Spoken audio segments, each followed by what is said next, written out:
Apocalypse, chapitre 2. Écris à l'ange de l'église d'Éphèse. Voici ce que dit celui qui tient les 7 étoiles dans sa main droite, celui qui marche au milieu des 7 chandeliers d'or. Je connais tes œuvres, ton travail et ta persévérance.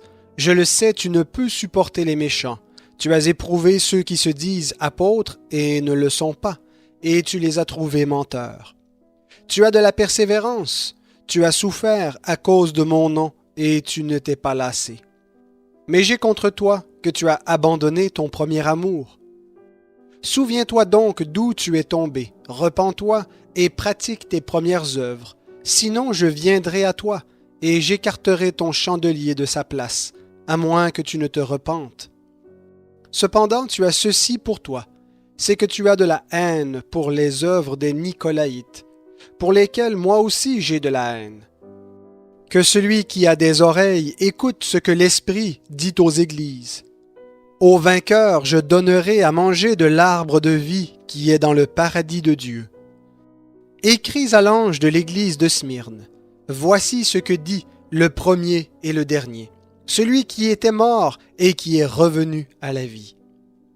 Je connais ta tribulation et ta pauvreté, et pourtant tu es riche, et les calomnies de ceux qui se disent juifs et ne le sont pas, mais qui sont une synagogue de Satan. Ne crains pas ce que tu vas souffrir.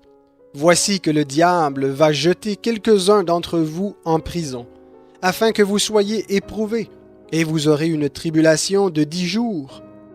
Sois fidèle jusqu'à la mort, et je te donnerai la couronne de vie. Que celui qui a des oreilles écoute ce que l'Esprit dit aux églises. Le vainqueur ne sera point touché par la seconde mort. Écris à l'ange de l'église de Pergame. Voici ce que dit celui qui a l'épée aiguë à 2 tranchants. Je sais où tu demeures. Là est le trône de Satan. Tu retiens mon nom et tu n'as pas renié ma foi. Même au jour où Antipas, mon témoin fidèle, a été mis à mort chez vous, là où demeure Satan. Mais j'ai contre toi certains griefs. Tu as là des gens qui maintiennent la doctrine de Balaam. Il enseignait à Balak à faire en sorte que les fils d'Israël trouvent une occasion de chute en mangeant des viandes sacrifiées aux idoles et en se livrant à la débauche.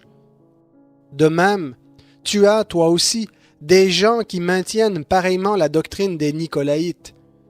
Repens-toi donc, sinon je viendrai à toi bientôt, et je les combattrai avec l'épée de ma bouche. Que celui qui a des oreilles écoute ce que l'Esprit dit aux églises. Au vainqueur, je donnerai de la manne cachée et un caillou blanc.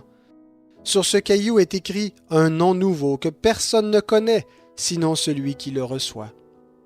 Écris à l'ange de l'église de Thyatire. Voici ce que dit le Fils de Dieu, celui qui a les yeux comme une flamme de feu, et dont les pieds sont semblables à du bronze.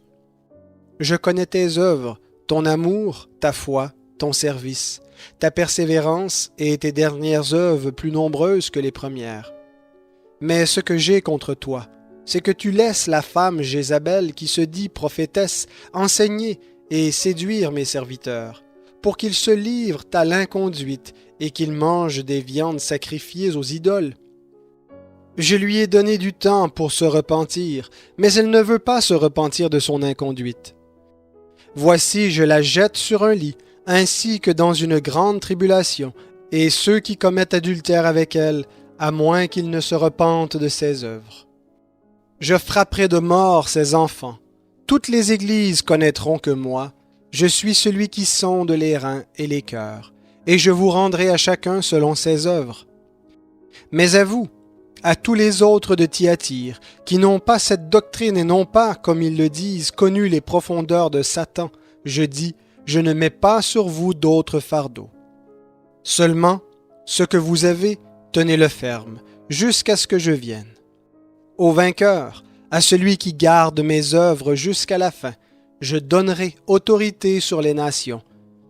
Avec un sceptre de fer, il les fera paître, comme on brise les vases d'argile, ainsi que j'en ai reçu moi-même le pouvoir de mon Père.